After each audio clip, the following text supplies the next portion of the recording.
옛날 아주 먼 옛날에 산세가 험하면서도 어머니의 품처럼 포근하게 감싸주는 깊은 골짜기에 이름 없는 작은 마을이 하나 숨어 있었습니다.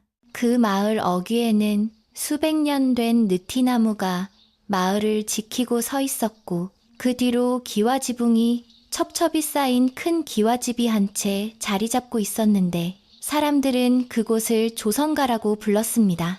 이 집은 단순히 재물이 많아서 유명한 것이 아니라 대대로 내려오는 올곧은 성품과 깊은 우애로 인근 고을까지 명성이 자자했던 터라 지나가는 나그네들도 함부로 대문을 넘지 못하고 온 매무새를 다듬고 지나갈 정도로 기품이 서려 있는 곳이었습니다. 사시사철 맑은 바람이 불어와 마당의 흙먼지를 쓸어내고 처마 밑에는 제비들이 해마다 돌아와 집을 짓는 평화로운 풍경이 이어지던 그런 집이었습니다. 이 조성가에는 대대로 맏며느리에게만 은밀하게 전해져 내려오는 귀한 보물이 하나 있었으니 그것은 바로 옥으로 깎아 만든 비녀였습니다. 보통의 비녀와 달리 이 옥비녀는 짙은 초록빛 속에 마치 구름이 흘러가는 듯한 신비로운 하얀 무늬가 섞여 있어 보는 각도에 따라 마치 살아있는 용이 꿈틀거리는 것 같기도 하고 깊은 호수의 달이 비친 것 같기도 했습니다. 마을 사람들은 그 비녀를 직접 본 적은 없었지만 입에서 입으로 전해지는 이야기만으로도 그 영롱함을 짐작하곤 했습니다. 전해지는 말에 따르면 그 비녀에는 집안을 일으킨 선조와 그 부인의 애절하고도 깊은 사랑이 봉인되어 있어 비녀가 온전하면 집안의 사랑도 영원할 것이라는 믿음이 서려 있었습니다. 현재 이 집안의 안주인이자 옥비녀를 지키고 있는 사람은 연화라는 이름을 가진 며느리였습니다. 그녀는 봄날의 햇살처럼 따스하고 가을의 호수처럼 깊은 눈매를 가진 여인으로 시집 온 지 10년이 넘었지만 한결같은 정성으로 집안 어른들을 모시고 살림을 꾸려나가고 있었습니다. 연화는 매일 밤 모두가 잠든 깊은 밤이 되면 안방 깊숙한 곳에 있는 자개장을 열고 겹겹이 쌓인 비단 보자기 속에 숨겨진 옥비녀를 꺼내어 보곤 했습니다. 그녀에게 이 시간은 단순히 보물을 감상하는 시간이 아니라 하루의 고단함을 씻어내고 내일을 살아갈 힘을 얻는 신성한 의식과도 같았습니다. 어느 늦가을 밤 찬바람이 문풍지를 스치며 우우 소리를 내는 고요한 시각에 연화는 여느 때처럼 호롱불 아래 앉아 있었습니다. 방 안에는 은은한 목과 향이 감돌고 있었고 밖에서는 가끔 마른 잎이 마당을 굴러가는 소리만이 들려왔습니다. 연화는 조심스러운 손길로 붉은 비단 보자기를 풀기 시작했는데 그 손끝이 미세하게 떨리는 것은 날씨 탓이 아니라 비녀를 마주할 때마다 느껴지는 경외감 때문이었습니다. 마침내 드러난 옥비녀는 호롱불 빛을 머금고 영롱하게 빛났으며 차가운 옥의 감촉이 손에 닿자마자 기이하게도 따뜻한 온기로 변하여 연화의 손바닥으로 스며들었습니다. 연화는 마른 명주 수건으로 비녀를 천천히 닦으며 비녀 머리 부분에 새겨진 작은 문양을 손가락으로 더듬어 보았습니다. 너무나 정교하게 조각되어 있어 눈으로만 보아서는 잘 보이지 않지만 손끝의 감각으로 느끼면 서로 목을 감싸 안은 한 쌍의 원앙이 새겨져 있다는 것을 알 수 있었습니다. 시할머니께서 돌아가시기 전 그녀의 손을 꼭 잡고 남기신 말씀이 귓가에 맴돌았습니다.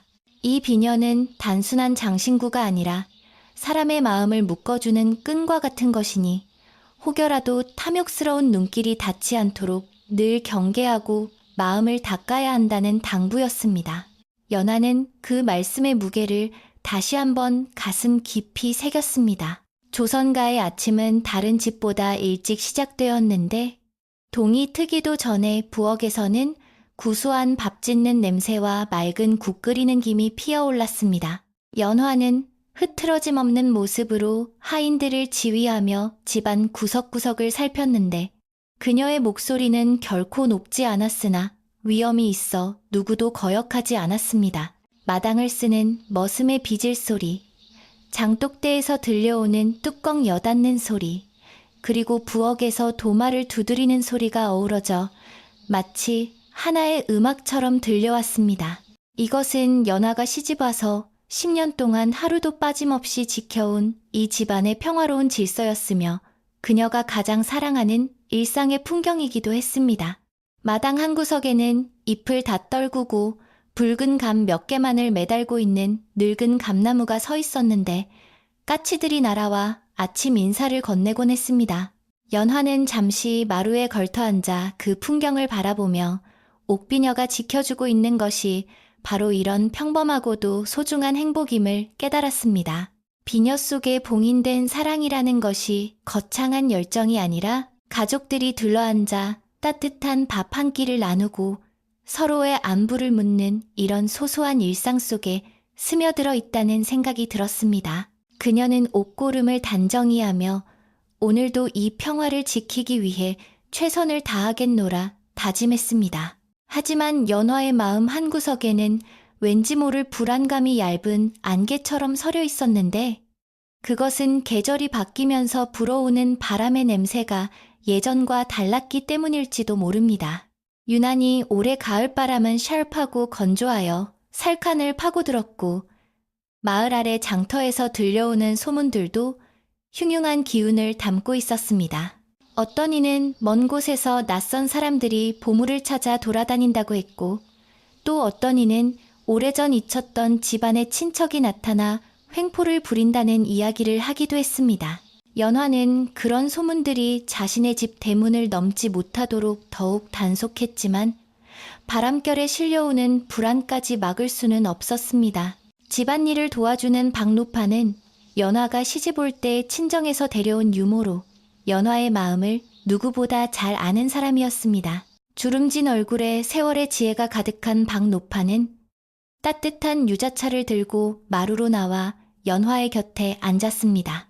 그녀는 찻잔을 내려놓으며 나지막한 목소리로 말했는데 아기씨께서 요즘 부쩍 수심이 깊어 보이시는데 너무 걱정하지 마시고 순리대로 살면 된다는 위로였습니다. 박노파의 투박하지만 진심 어린 말 한마디에 연화는 긴장을 풀고 옅은 미소를 지을 수 있었습니다. 노파님, 어젯밤 꿈자리가 뒤숭숭했습니다. 비녀가 담긴 상자가 덜컥거리며 혼자 움직이는 꿈을 꾸었어요. 연화가 조심스레 속마음을 털어놓자 박노파는 고개를 끄덕이며 연화의 손을 잡아주었습니다. 물건에도 혼이 있어서 주인의 마음이 흔들리면 같이 불안해하는 법입니다. 아기씨께서 마음을 굳건히 하시면 비녀도 얌전히 있을 것이니 너무 괴념치 마십시오. 박노파의 말은 언제나처럼 든든한 버팀목이 되었지만 연화는 그 말 속에 숨겨진 뼈있는 경고 또한 놓치지 않았습니다. 마음이 흔들리면 모든 것이 흔들린다는 그 이치를 다시금 되새겨야 했습니다. 해는 어느덧 중천에 떠올라 기와 지붕 위로 눈부신 햇살을 쏟아내고 있었고 장독대에 늘어선 항아리들은 반짝이는 윤기를 뽐내고 있었습니다. 연화는 곡간을 점검하기 위해 안채를 나섰는데 곡간 안에는 올가을 추수한 뺍쌀과 각종 곡식들이 가득 쌓여 있어 보는 것만으로도 배가 불렀습니다. 조성가는 넉넉한 살림만큼이나 인심도 후하여 흉년이 들면 곡간을 열어 마을 사람들을 구휼하는 일에도 앞장서 왔습니다. 연화는 곡식 자루를 쓰다듬으며 이 모든 풍요로움이 조상들의 덕행과 비녀가 지켜주는 운 덕분이라고 생각했습니다. 오후가 되자 마을 아낙네 몇 명이 떡을 해왔다며 대문을 두드렸는데 그녀들은 연화에게 떡을 건네며 넌지시 요즘 마을에 도는 소문을 전했습니다. 아랫마을 주막에 화려한 옷을 입은 여인이 나타나 조선가의 내력을 꼬치꼬치 캐묻고 다닌다는 이야기였습니다. 연화는 애써 태연한 척하며 웃어넘겼지만 심장이 쿵 내려앉는 기분을 느꼈습니다. 그 여인이 누구인지 짐작가는 바는 없었으나 본능적으로 평화로운 일상에 균열을 일으킬 존재가 다가오고 있음을 직감했습니다.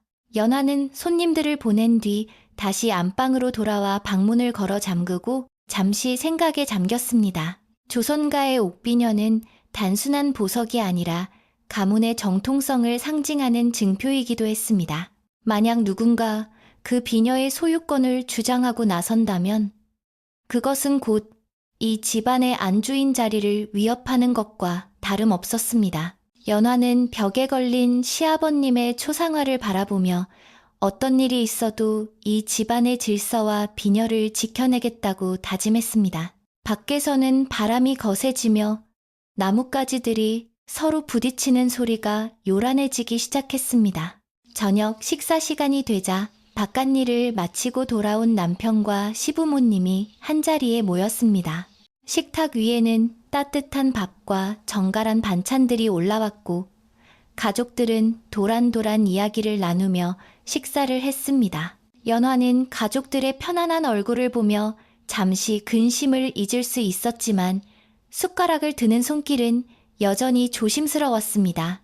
시아버님은 올해 농사가 잘 되었다며 허허 웃으셨고 시어머님은 연화에게 겨울채비는 잘 되어가느냐고 물으셨습니다. 아무것도 모르는 가족들의 평온함이 오히려 연화의 어깨를 무겁게 짓눌렀습니다. 밤이 깊어지자 집안의 모든 불이 꺼지고 다시 고요가 찾아왔지만 연화는 쉽사리 잠들 수 없었습니다. 그녀는 다시 자개장 앞에 앉아 옥비녀가 든 상자를 꺼냈습니다. 이번에는 보자기를 풀지 않고 상자를 가슴에 꼭 품은 채 눈을 감았습니다. 차가운 나무 상자의 감촉을 통해 비녀의 기운이 전해져 오는 듯 했습니다. 비녀 속에 봉인된 사랑이 정말로 우리 가족을 지켜줄 수 있을까? 아니면 그 봉인이 풀리는 순간 걷잡을 수 없는 폭풍이 몰아칠까? 연화의 머릿속은 수만 가지 생각으로 어지러웠습니다. 그때 대문 밖에서 낯선 인기척이 느껴지는 듯하여 연화는 화들짝 놀라 창문을 열어보았습니다. 하지만 보이는 것은 달빛 아래 흔들리는 대나무 그림자뿐 아무도 없었습니다. 잘못 들은 것일까 생각하며 창문을 닫으려는 찰나 멀리서 개 짖는 소리가 들려왔습니다. 평소와 달리 날카롭고 길게 이어지는 개 짖는 소리는 마치 낯선 이의 방문을 경고하는 신호처럼 들렸습니다. 연화는 창문을 단단히 걸어 잠그고 다시 자리에 앉았지만 가슴은 콩닥콩닥 뛰고 있었습니다. 비녀 상자를 다시 제자리에 넣고 이불 속으로 들어갔지만 천장을 바라보는 연화의 눈은 맑게 깨어 있었습니다. 그녀는 옥비녀에 얽힌 옛 이야기를 다시 한번 떠올려 보았습니다. 먼 옛날 집안의 선조가 사랑하는 여인을 위해 자신의 모든 것을 걸고 구해왔다는 전설의 옥. 그 옥을 깎아 비녀를 만들고 두 사람의 영원한 사랑을 맹세하며 봉인했다는 이야기. 그 봉인은 오직 진정한 사랑을 아는 자만이 이해할 수 있으며 탐욕을 가진 자가 비녀를 탐하면 비녀는 빛을 잃고 돌처럼 변해버린다는 무서운 경고도 함께 전해졌습니다. 연화는 자신이 그 비녀의 주인으로서 자격이 있는지 스스로에게 되물었습니다. 남편을 존경하고 시부모님을 공경하며 집안을 위해 헌신해왔지만 과연 선조들의 그 뜨거운 사랑만큼 절실한 마음을 가지고 있는지 확신할 수 없었습니다. 어쩌면 다가오는 시련은 비녀가 연화의 마음을 시험하기 위해 불러들인 것일지도 모른다는 생각이 들었습니다. 그녀는 두 손을 모으고 조상님께 기도를 올렸습니다. 부디 저에게 지혜와 용기를 주시어 이 집안을 지킬 수 있게 해달라고 간절히 빌었습니다. 시간은 흘러 새벽닭이 울기 전 가장 어두운 시각이 되었습니다. 연화는 얕은 잠에 들었다가 깨기를 반복했는데 꿈속에서 자꾸만 누군가가 대문을 두드리는 소리가 들렸습니다. 쿵, 쿵, 쿵. 그 소리는 마치 심장박동 소리처럼 점점 크게 들려왔고 연화는 식은땀을 흘리며 깨어났습니다. 방 안은 여전히 고요했지만 연화는 직감적으로 알 수 있었습니다. 오늘이 지나고 날이 밝으면 이 고요한 평화를 깨뜨릴 무언가가 찾아오리라는 것을, 그리고 그것은 피할 수 없는 운명처럼 다가오고 있다는 것을 말입니다. 날이 밝아오자 연화는 서둘러 일어나 세수를 하고 머리를 단정히 빗었습니다. 거울 속에 비친 그녀의 얼굴은 다소 창백했지만 눈빛만은 흔들림 없이 강인했습니다. 그녀는 쪽진 머리 뒤에 평소에 하던 나무 비녀 대신 아주 특별한 날에만 꺼내는 작은 은비녀를 꽂았습니다. 마음을 다잡기 위한 그녀만의 의식이었습니다. 부엌으로 나가 하인들을 깨우고 아침 준비를 서두르는 연화의 목소리에는 비장함마저 감돌았습니다. 마당의 하인들도 안주인의 평소와 다른 기색을 눈치챘는지 말수를 줄이고 부지런히 움직였습니다. 밥 짓는 연기가 굴뚝을 타고 올라가 아침 안개와 섞여 몽환적인 풍경을 만들어냈지만 그 아름다움 속에는 팽팽한 긴장감이 숨어 있었습니다. 대문을 활짝 열어 아침 기운을 받아들이는 순간 연하는 멀리 마을 입구 신장로를 따라 걸어오는 낯선 가마 한 채를 발견했습니다. 화려한 색깔의 가마 덮개가 아침 햇살을 받아 번쩍이고 있었고 가마꾼들의 발걸음은 거침없이 조선가 쪽을 향하고 있었습니다. 연화는 마루 끝에 서서 다가오는 가마를 응시했습니다. 올 것이 왔다는 생각에 가슴이 철렁 내려앉았지만 그녀는 도망치지 않고 그 자리에 굳건히 서 있었습니다. 뒤따라 나온 박노파가 연화의 어깨에 두툼한 쇼를 덮어주며 조용히 곁을 지켰습니다. 바람이 찹니다, 아기씨. 옷깃을 여미십시오. 박노파의 말은 옷깃뿐만 아니라 마음의 빗장도 단단히 걸라는 의미였습니다. 연화는 고개를 끄덕이며 차가운 아침 공기를 깊이 들이마셨습니다. 가마는 점점 가까워져 이제 대문 앞까지 당도했습니다. 가마꾼들이 가마를 내려놓자 흙먼지가 일며 잠시 시야를 가렸습니다. 그리고 가마의 문이 열리며 화려한 비단신을 신은 발이 땅을 디뎠습니다. 그 순간 연화는 안방 깊숙한 곳 자개장 속에 잠들어 있는 옥비녀가 가늘게 우는 듯한 환청을 들었습니다. 그것은 주인을 부르는 소리이기도 했고 다가올 위험을 알리는 경고음이기도 했습니다. 조선가의 평화로운 아침은 이제 끝이 나고 새로운 이야기의 막이 오르고 있었습니다. 가마의 문이 활짝 열리자 마치 겨울잠에서 깨어난 화려한 나비처럼 한 여인이 모습을 드러냈습니다. 그녀는 짙은 다홍색 비단 치마에 금박이 박힌 저고리를 입고 있었는데 그 옷차림은 수수한 무명옷을 즐겨 입던 이 마을 사람들의 눈에는 너무나도 낯설고 눈부신 것이었습니다. 여인의 머리에는 온갖 장신구가 요란하게 흔들리고 있었고 짙게 바른 연지곤지는 그녀의 날카로운 눈매를 더욱 도드라지게 만들었습니다. 그녀의 이름은 명주라고 했으며 아주 먼 옛날 집안 싸움으로 갈라져 나갔던 방계 혈족의 후손이라고 자신을 소개했습니다. 그녀가 땅을 디딜 때마다 비단 치마 스치는 소리가 사각사각 났는데 그 소리는 마치 마른 낙엽을 밟는 소리처럼 듣는 이의 마음을 불편하게 했습니다. 연화는 당황스러운 기색을 감추고 정중하게 허리를 굽혀 손님을 맞이했습니다. 비록 예고도 없이 찾아온 불청객이었지만 대대로 손님을 홀대하지 않는 것이 조선가의 가풍이었기에 연화는 예를 다해 그녀를 안채로 안내했습니다. 명주는 거만한 눈빛으로 집안 구석구석을 훑어보았는데 그녀의 시선은 마당의 늙은 감나무나 정갈한 장독대보다는 기둥에 박힌 장석이나 처마 끝에 문양 같은 값비싼 것들에 머물러 있었습니다. 집이 생각보다 낡았군요. 하지만 기품은 있어 보입니다. 명주가 던진 첫 마디는 칭찬인지 흉인지 알 수 없는 미묘한 어조를 띠고 있었습니다. 안방에 자리를 잡은 명주는 하인들이 내 옷차를 한 모금 마시더니 짐짓 슬픈 표정을 지으며 자신이 찾아온 연유를 늘어놓기 시작했습니다. 그녀의 말에 따르면 자신의 집안이 갑자기 기울어 조상의 흔적을 찾아 이곳까지 오게 되었으며 먼 친척인 조선가에 의지하여 잠시 머물고 싶다는 것이었습니다. 그러나 연화는 그녀의 눈빛 속에서 슬픔보다는 어떤 탐욕스러운 열망이 이글거리고 있음을 본능적으로 느낄 수 있었습니다.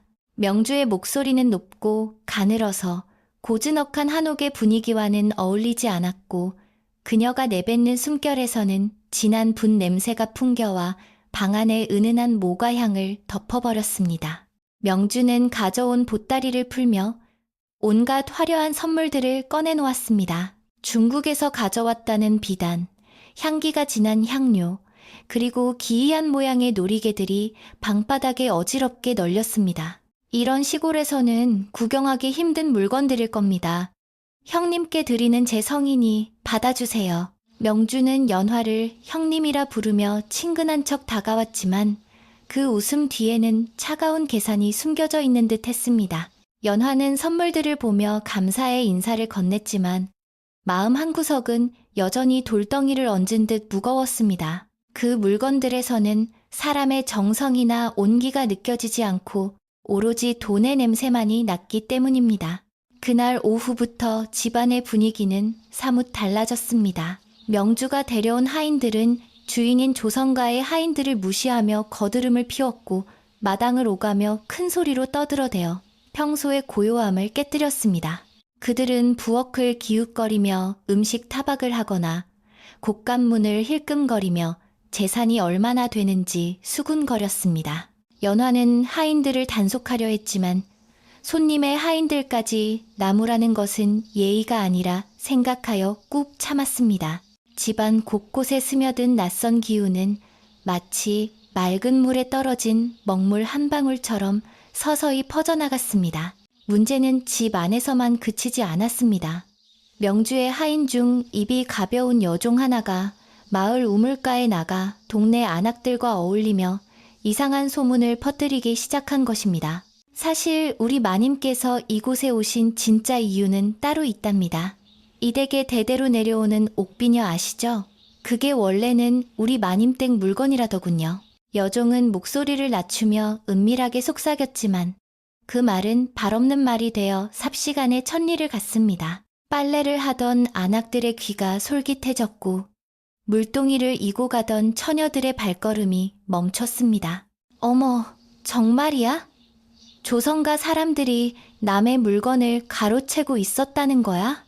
마을 사람들은 처음에는 반신반의했지만 여종이 그럴싸하게 지어낸 이야기를 계속 듣다 보니 마음이 흔들리기 시작했습니다. 여종은 옛날 이야기를 교묘하게 왜곡하여 조성가의 선조가 명주 집안의 선조를 속이고 비녀를 빼앗아 달아났다고 떠들어댔습니다. 평소 조성가를 존경하던 사람들조차 아니 땐 굴뚝에 연기 날까 하며 수군거렸고 마을의 공기는 점차 의심과 호기심으로 탁해져 갔습니다. 순박했던 이웃들의 눈빛에 묘한 경계심이 서리기 시작한 것입니다. 이 소문은 바람을 타고 다시 조성가의 담장을 넘어 들어왔습니다. 장터에 다녀온 머슴이 잔뜩 찌푸린 얼굴로 연화에게 밖에서 도는 이야기를 전했습니다. 연화는 기가 막히고 억울하여 가슴이 뛰었지만 섣불리 화를 낼 수도 없었습니다. 명주에게 직접 따져 묻기에는 아직 물증이 없었고 손님을 의심하여 몰아세우는 것은 집안의 격을 떨어뜨리는 일이라 생각했기 때문입니다.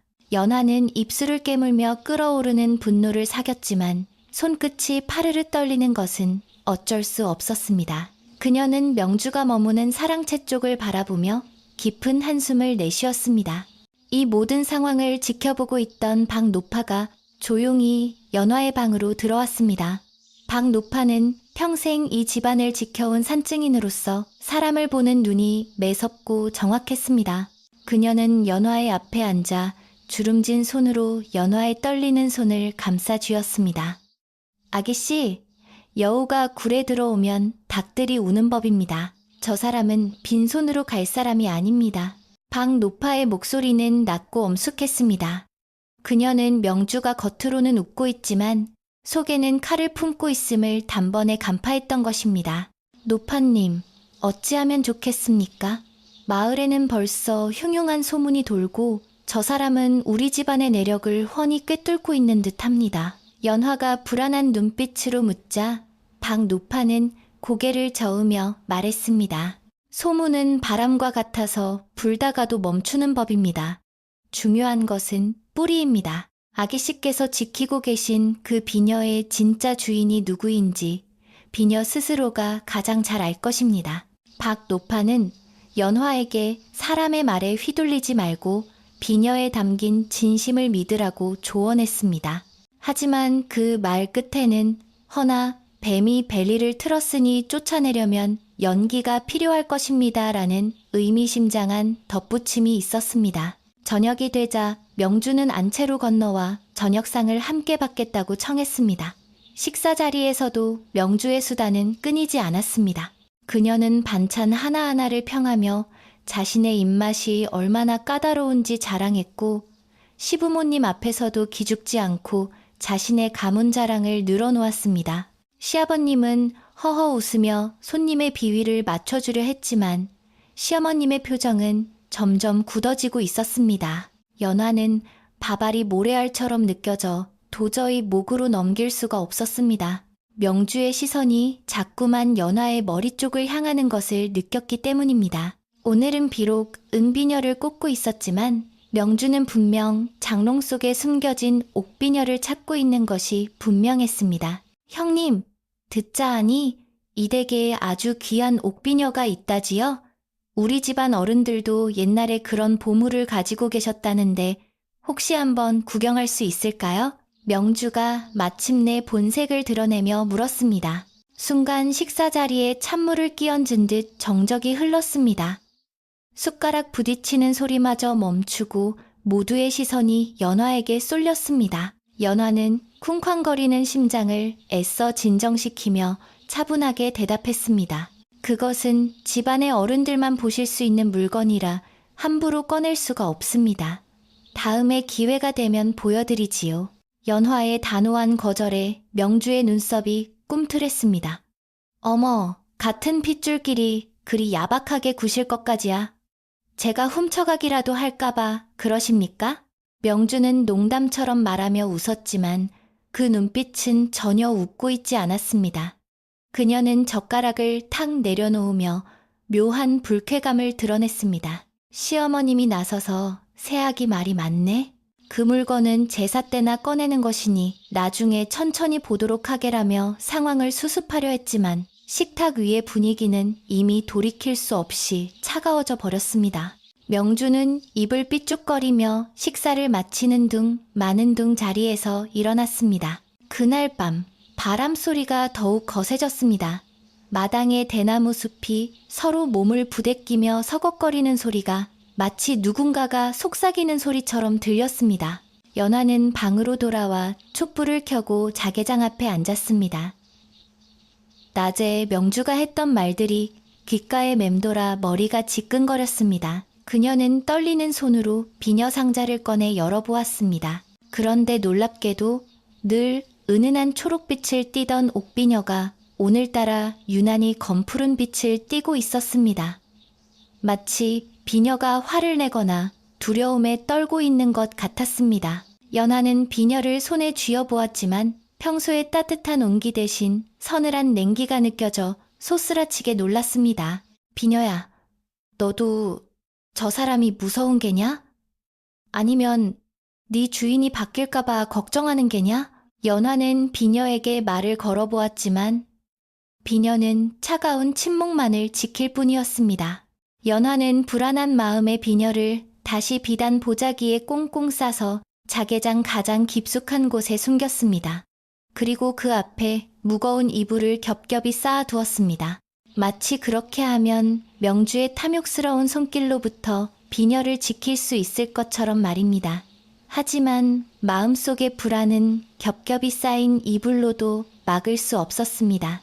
사랑채에 머물고 있는 명주는 쉽게 잠들지 않고 있었습니다. 그녀의 방에는 늦게까지 불이 꺼지지 않았고 창호지 위로 그녀가 왔다 갔다 하는 그림자가 어른거렸습니다. 명주는 가져온 짐 속에서 낡은 문서 한 장을 꺼내 들고 회심의 미소를 짓고 있었습니다. 그것은 조잡하게 위조된 족보의 일부였는데 그녀는 이것을 이용해 옥비녀의 소유권을 주장할 계획을 세우고 있었던 것입니다. 이 멍청한 시골 사람들, 조금만 겁을 주면 알아서 비녀를 바치겠지. 명주는 혼잣말을 중얼거리며 촛불을 껐습니다. 다음 날 아침, 마을의 분위기는 더욱 험악해져 있었습니다. 명주의 하인들이 퍼뜨린 소문은 이제 살이 붙고부터 조선가가 도둑의 집안이라는 이야기까지 돌고 있었습니다. 우물가에 물을 길러 나갔던 연화의 몸종이 울면서 뛰어들어 왔습니다. 마님, 사람들이 저보고 도둑년의 하인이라며 물도 못 닦게 합니다. 억울해서 못 살겠습니다. 몸종의 통곡 소리에 연화는 억장이 무너지는 것 같았습니다. 자신이 모욕을 당하는 것은 참을 수 있어도 죄 없는 아랫사람들까지 고초를 겪는 것은 볼 수 없었기 때문입니다. 연화는 마루로 나가 명주가 머무는 방 쪽을 노려보았습니다. 더 이상 참을 수만은 없다는 생각이 들었습니다. 이대로 가다가는 비녀뿐만 아니라 집안의 명예와 사람들의 신뢰까지 모두 잃게 될 판이었습니다. 그때 박노파가 다시 다가와 연화의 귀에 속삭였습니다. 아기씨, 바람이 강할 때는 맞서지 말고 몸을 낮춰야 합니다. 저 여자가 원하는 것은 소란을 피워 아기씨를 지치게 만드는 것입니다. 냉정을 찾으셔야 합니다. 박노파의 말은 흥분했던 연화의 머리에 찬물을 끼얹어 주었습니다. 연화는 깊은 숨을 들이마시며 다시 평정심을 찾으려 노력했습니다. 명주는 느긋하게 늦잠을 자고 일어나 마당으로 나왔습니다. 그녀는 마치 자신의 집인 양 뒷짐을 지고 거닐며 하인들에게 이것저것 지시를 내리기까지 했습니다. 그 뻔뻔한 모습에 조선가의 하인들은 주먹을 불끈 쥐었지만 안주인의 명이 있어 함부로 나서지 못했습니다. 명주는 연화를 보자마자 환하게 웃으며 다가왔습니다. 형님, 간밤에 잘 주무셨어요? 저는 꿈자리가 아주 좋았습니다. 조상님이 나타나 잃어버린 물건을 곧 찾게 될 거라고 하시더군요.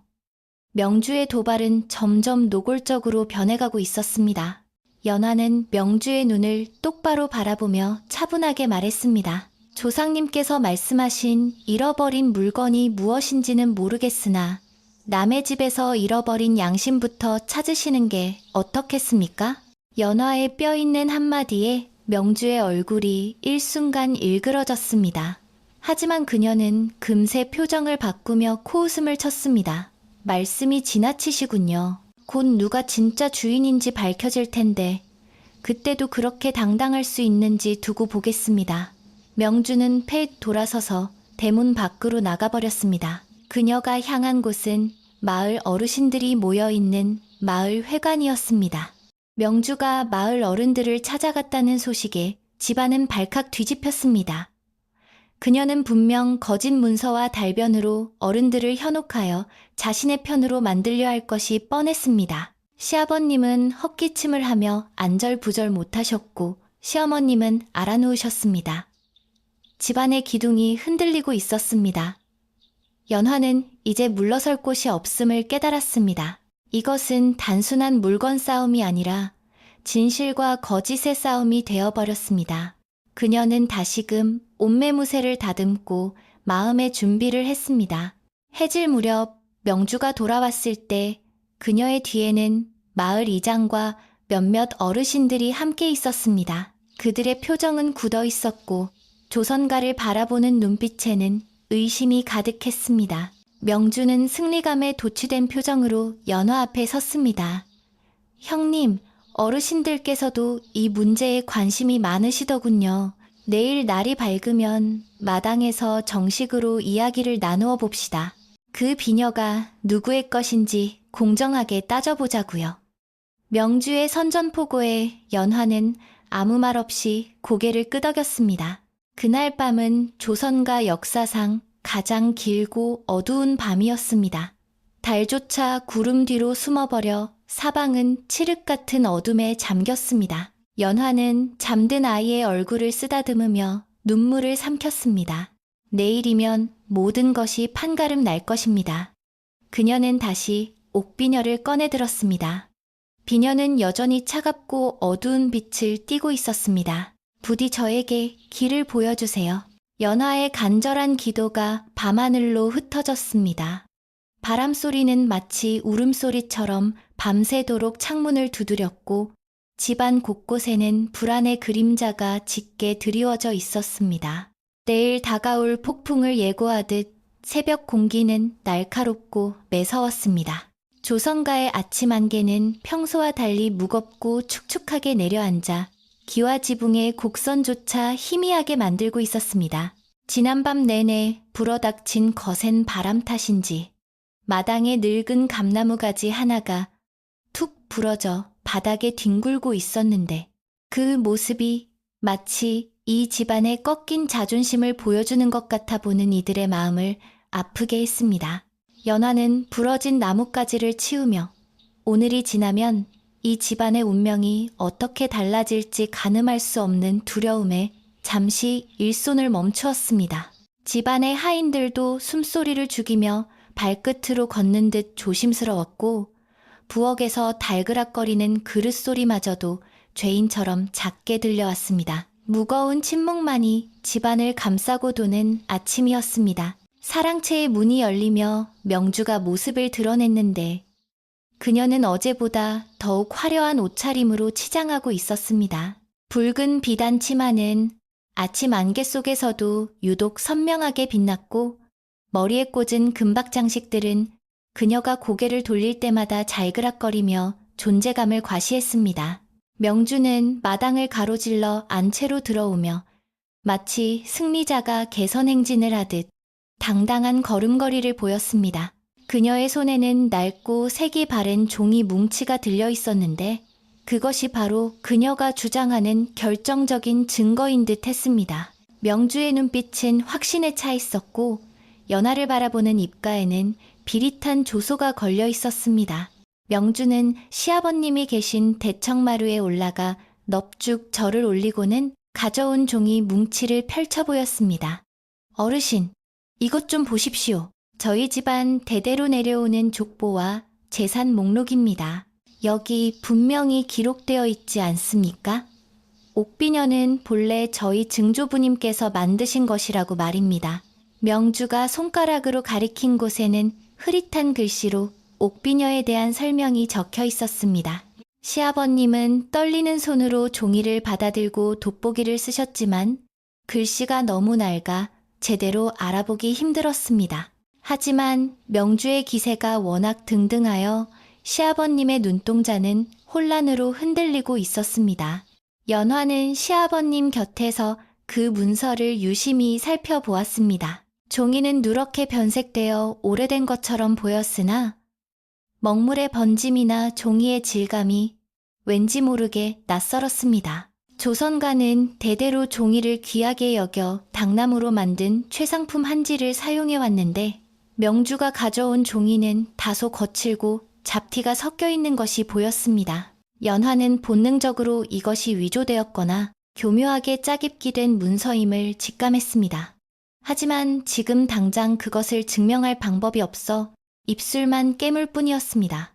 명주는 연화의 의심 어린 눈초리를 눈치채고는 더욱 목소리를 높여 자신의 정당성을 주장했습니다. 형님, 이제 그만 인정하시지요. 남의 물건을 100년 동안 가지고 있었으면 이제 돌려줄 때도 되지 않았습니까? 마을 어르신들도 다들 제 말이 맞다고 하십니다. 명주의 말은 비수가 되어 연화의 가슴에 꽂혔습니다. 바깥에서는 웅성거리는 소리가 들려왔는데 벌써 마을 사람들이 담장 너머로 기웃거리고 있는 모양이었습니다. 어제 명주가 마을 회관에서 풀어놓은 이야기들이 사람들의 호기심을 자극하여 아침부터 구경꾼들이 몰려든 것입니다. 조선가의 높은 담장도 이제는 사람들의 의심을 막아주는 방패가 되지 못했습니다. 연화는 시아버님을 부축하며 단호하게 말했습니다. 아버님, 글자 몇 줄로 100년의 역사를 뒤집을 수는 없습니다. 저 문서가 진실인지 거짓인지는 비녀 스스로가 증명할 것입니다. 연화의 목소리에는 흔들림 없는 기백이 서려 있었지만 시아버님은 깊은 한숨을 내쉬며 고개를 떨구셨습니다. 아가, 사람들이 손가락질을 하는구나. 차라리 저 비녀를 내어주고 조용히 사는 게 낫지 않겠느냐? 평생을 명예롭게 살아오신 시아버님에게 도둑 누명은 견디기 힘든 치욕이었기에 차라리 굴복하고 평화를 찾고 싶은 마음이 드신 것이었습니다. 하지만 연화는 물러설 수 없었습니다. 비녀를 내어주는 것은 단순히 물건을 잃는 것이 아니라 집안 선조들의 사랑과 진심을 부정하는 것이었기 때문입니다. 그녀는 시아버님의 손을 꼭 잡고 간곡히 청했습니다. 아버님, 조금만 기다려 주십시오. 오늘 해가 지기 전에 모든 것이 밝혀질 것입니다. 거짓은 참을 이길 수 없습니다. 연화의 간절한 눈빛에 시아버님은 다시 마음을 다잡으셨습니다. 며느리의 지혜와 진심을 믿어보기로 한 것입니다. 명주는 콧방귀를 끼며 좋습니다. 어디 한번 끝까지 가보시지요 라며 튕돌아서 나갔습니다. 오후가 되자 마당에는 멍석이 깔리고 마을의 유지들과 어르신들이 하나둘 자리를 잡기 시작했습니다. 마치 고을 사또가 재판을 여는 것과 같은 엄숙하고 긴장된 분위기가 감돌았습니다. 명주는 가장 상석에 가까운 자리에 앉아 부채질을 하며 여유를 부렸고 그녀의 하인들은 마을 사람들에게 떡과 술을 돌리며 환심을 사고 있었습니다. 사람들은 떡을 받아먹으면서도 조선가 사람들을 힐끔거리며 수군거렸습니다. 아무리 그래도 뼈대 있는 집안인데 설마 도둑질을 했겠어? 아니지. 원래 있는 놈들이 더하다잖아. 저 여자 말이 그럴싸해. 말들은 제각각 흩어져 소란스러웠습니다. 연화는 안방에서 박노파와 함께 마지막 준비를 하고 있었습니다. 그녀는 화려한 비단옷 대신 시집 올 때 입었던 깨끗한 무명 저고리와 남색 치마를 꺼내 입었습니다. 진실을 밝히는 자리에는 화려함보다는 정갈함이 필요하다고 생각했기 때문입니다. 박노파는 연화의 머리를 빗겨주며 나지막이 말했습니다. 아기씨, 옥은 진흙 속에 있어도 그 빛을 잃지 않습니다. 하지만 가짜 옥은 불을 만나면 깨지고 맙니다. 비녀의 마음을 읽으셔야 합니다. 박노파의 말은 연화에게 큰 깨달음을 주었습니다. 비녀의 겉모습이 아니라 그 안에 담긴 마음을 보여주어야 한다는 뜻이었습니다. 연화는 떨리는 손으로 자개장에서 비녀 상자를 꺼냈습니다. 보자기를 풀자 드러난 옥비녀는 어젯밤보다 더욱 빛을 잃어 마치 회색 돌멩이처럼 탁하게 변해 있었습니다. 명주의 탐욕스러운 기운이 집안을 뒤덮으면서 영물인 옥비녀가 스스로 빛을 닫아버린 것이 분명했습니다. 이 상태로 사람들에게 보여준다면 오히려 명주의 주장대로 관리가 소홀했다거나 가짜를 가지고 있다는 오해를 살 수도 있는 상황이었습니다. 연화의 등줄기에 식은땀이 흘러내렸습니다. 어찌하면 좋단 말인가. 이 아이가 입을 닫아버렸으니. 연화가 탄식하자 박노파는 비녀를 가만히 들여다보더니 주방에서 따뜻한 물 한 그릇을 떠왔습니다. 아기씨, 이 비녀에는 선대 마님의 눈물이 스며 있다고 했습니다. 차가운 탐욕에는 얼어붙지만 뜨거운 진심에는 반응할 것입니다. 박노파는 비녀를 쥐고 있는 연화의 손 위에 따뜻한 자신의 손을 포개었습니다.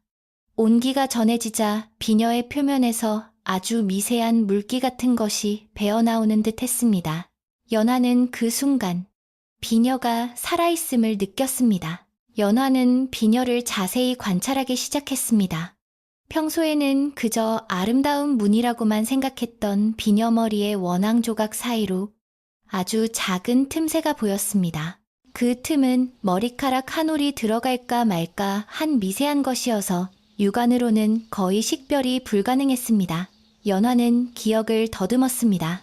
시할머니께서 돌아가시기 전 촛불 아래서 비녀를 비추어 보시며 빙그레 웃으시던 모습을, 그때는 그저 비녀의 광택을 감상하시는 줄 알았지만 지금 생각해보니 그것은 빛을 투과시켜 무언가를 확인하는 행동이었을지도 모른다는 생각이 스쳤습니다.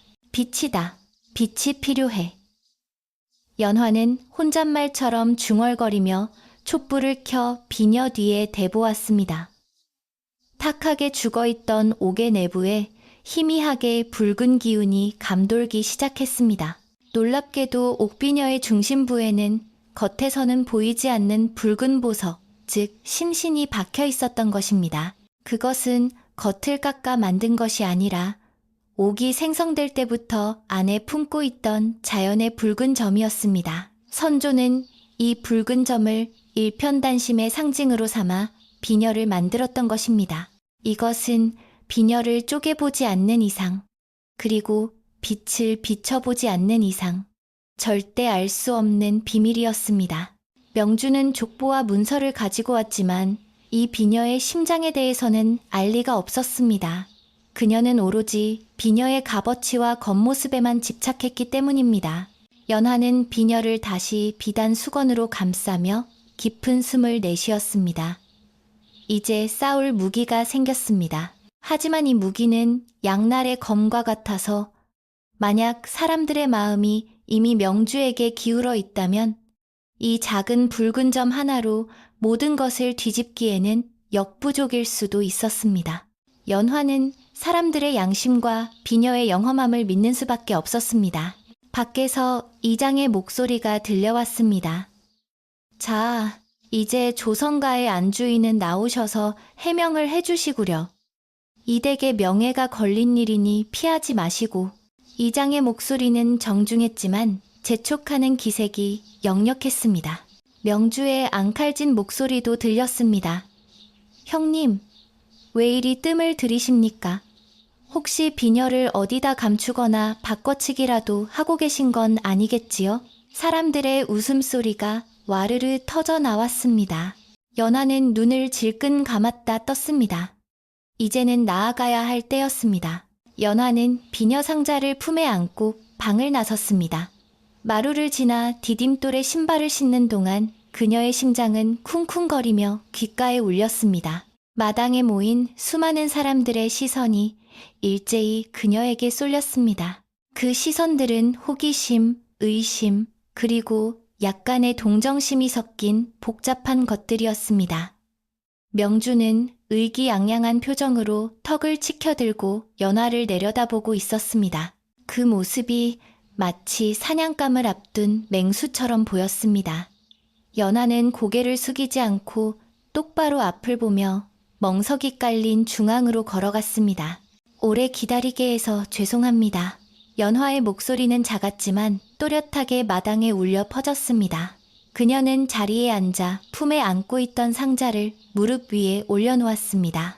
시아버님과 시어머님은 불안한 눈빛으로 며느리를 바라보고 계셨고 박 노파는 마루기둥 뒤에 서서 두 손을 모으고 기도를 올리고 있었습니다.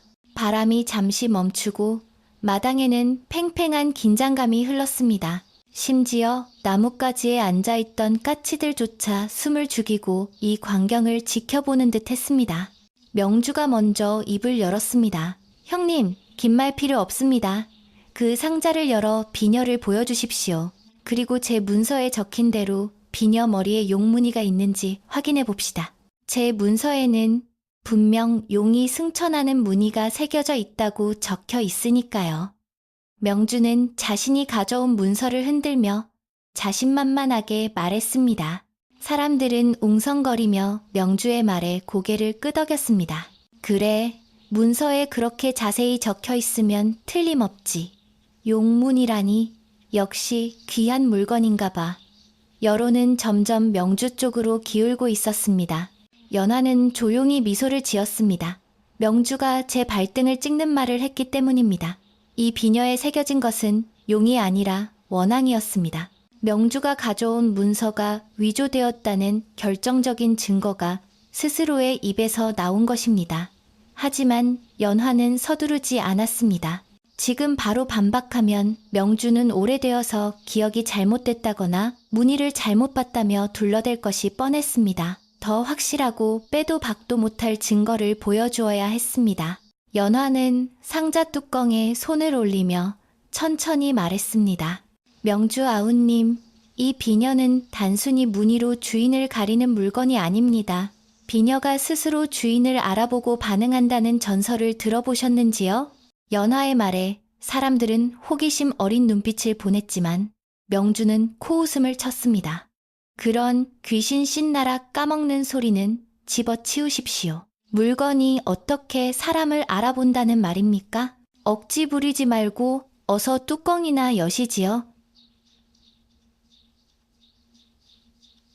명주는 연화가 시간을 끈다고 생각하며 짜증을 냈습니다. 연화는 마침내 상자의 뚜껑을 열었습니다. 붉은 비단 위에 놓인 옥비녀가 모습을 드러냈습니다. 하지만 사람들의 기대와 달리 비녀는 빛을 잃고 뿌옇게 흐려져 있어 마치 길가에 굴러다니는 돌조각처럼 보였습니다. 사람들은 실망한 기색을 감추지 못하며 웅성거렸습니다. 저게 무슨 보물이야? 그냥 헌비녀 같은데? 명주는 그 기회를 놓치지 않았습니다. 보십시오. 관리를 엉망으로 해서 보물을 다 망가뜨려 놓았군요. 저런 사람에게 귀한 물건을 맡길 수 없습니다. 당장 제가 가져가서 다시 광을 내겠습니다. 명주가 손을 뻗어 비녀를 낚아채려 했습니다. 그 순간 연화가 재빠르게 비녀를 집어들었습니다. 함부로 손대지 마십시오. 이 비녀가 빛을 잃은 것은 탐욕스러운 기운 때문입니다. 연화의 섯을 펄어닐까래 명주는 움찔하며 손을 거두었습니다. 연화는 자리에서 일어나 하늘을 올려다보았습니다. 구름 사이로 서서히 해가 기울어가며 붉은 노을이 지기 시작했습니다. 그녀가 기다리던 시간이었습니다. 빛과 어둠이 교차하는 시간, 그리고 진실이 드러나는 시간. 연화는 비녀를 높이 들어올리며 마을 사람들을 향해 외쳤습니다. 이 비녀의 진정한 주인만이 알 수 있는 비밀이 있습니다. 만약 명주 아우님이 진짜 주인이라면 이 비녀 속에 무엇이 들어있는지 답해 보십시오. 연화의 당당한 질문에 명주는 당황한 기색이 역력했습니다. 속에 무엇이 있다니? 비녀는 옥으로 깎은 것인데 속이 있을 리가 있나?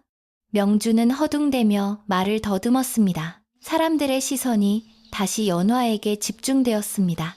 연화는 비녀를 석양빛에 비추어 볼 준비를 했습니다. 이제 침묵하던 옥비녀가 입을 열 차례였습니다. 마당에 내려앉은 저녁 노을은 마치 붉은 물감을 풀어놓은 듯 강렬했고 그 빛은 연화가 높이 쳐든 옥비녀를 향해 곧장 쏟아져 내리고 있었습니다. 사람들의 시선이 연화의 손끝에 집중된 그 찰나의 순간 세상의 모든 소리가 멈춘 듯한 정막이 흘렀습니다. 연화는 호흡을 가다듬으며 비녀의 각도를 천천히 비틀었는데 그것은 마치 자물쇠의 다이얼을 맞추듯 아주 신중하고 미세한 움직임이었습니다. 태양의 붉은 기운이 비녀의 탁한 표면을 뚫고 들어가는 순간 기적이 일어났습니다. 회색빛으로 죽어있던 비녀의 중심부에서 갑자기 선명하고 붉은 빛이 뿜어져 나오기 시작한 것입니다. 그것은 마치 옥 속에 살아있는 불꽃이 갇혀있는 것과 같은 신비로운 형상이었습니다. 어머나, 저게 뭐야? 비녀 속에서 불이 났어.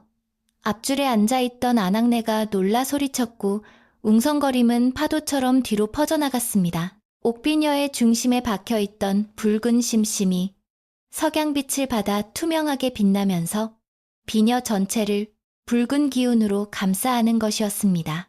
그것은 단순한 보석의 반짝임이 아니라 마치 심장이 뛰는 듯한 율동감을 가지고 있었습니다.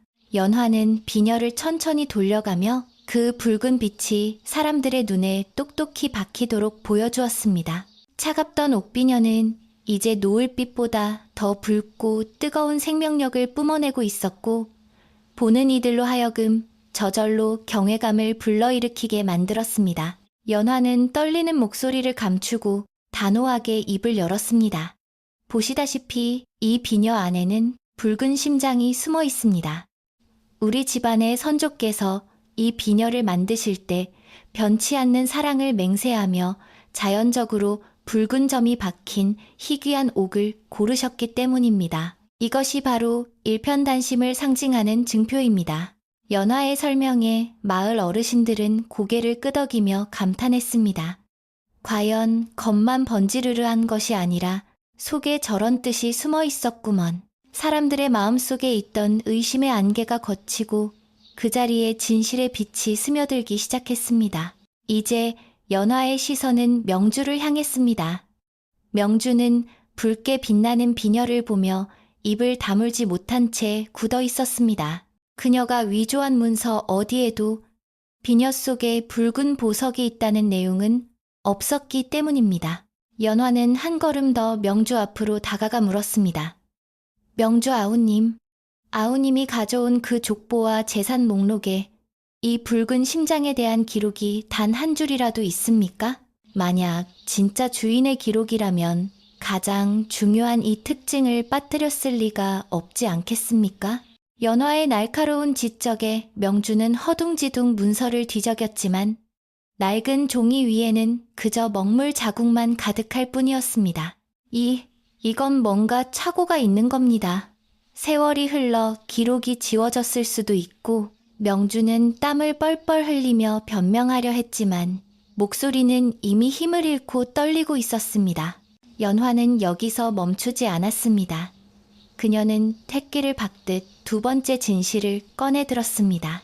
그리고 아까 아우님께서는 문서에 용이 승천하는 무늬가 있다고 하셨지요? 자, 이장님께서 직접 나오셔서 이 비녀머리에 무엇이 새겨져 있는지 확인해 주십시오.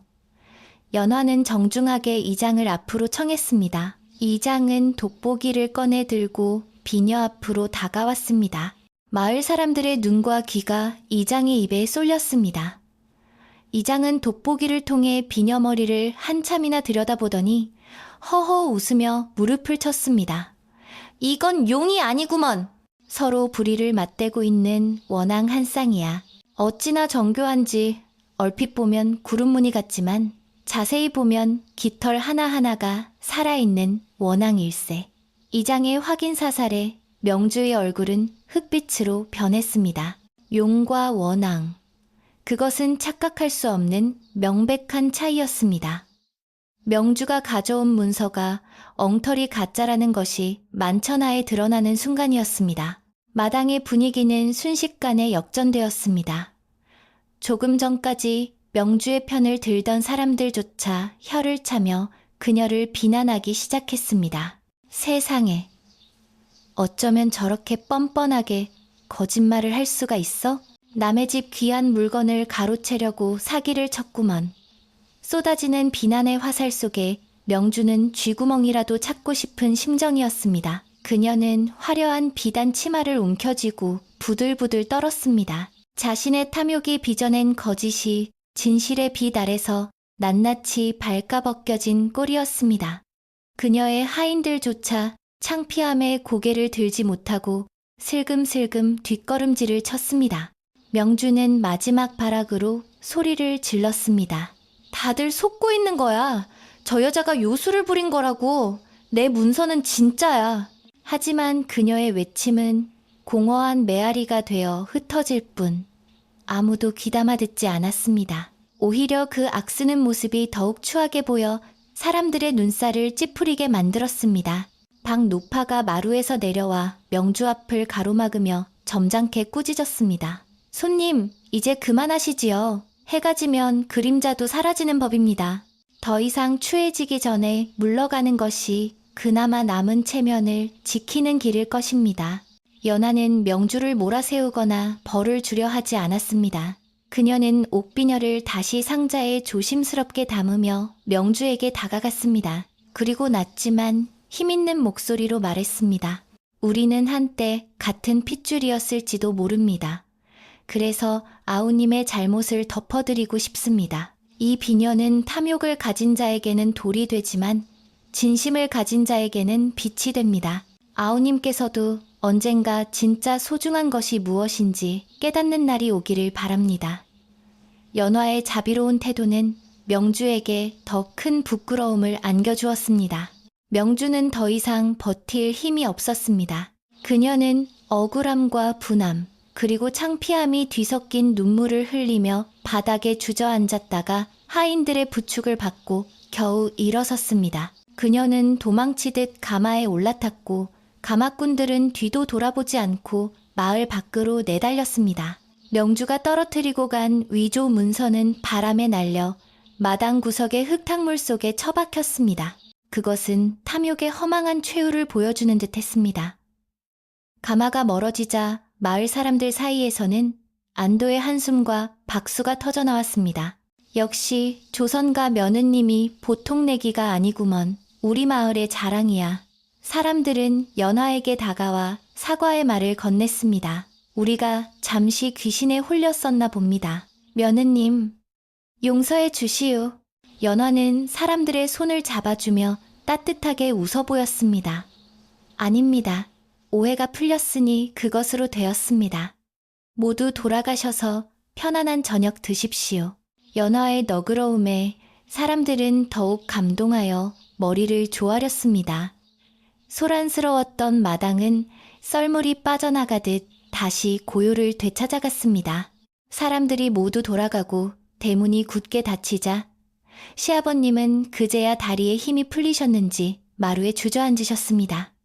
아가, 네가 이 집안을 살렸다. 정말 고맙구나. 시아버님의 눈가에는 물기가 어려 있었습니다. 평생 지켜온 명예가 땅에 떨어질 뻔했으나 며느리의 지혜 덕분에 다시 우뚝 설 수 있게 된 것입니다. 시어머님도 방에서 나와 연화의 손을 꼭 잡고 아무 말 없이 등을 토닥여 주셨습니다. 그 손길 하나에 지난 며칠간의 마음고생이 눈 녹듯 사라지는 것 같았습니다. 연화는 안방으로 돌아와 비녀 상자를 제자리에 놓으려 했습니다.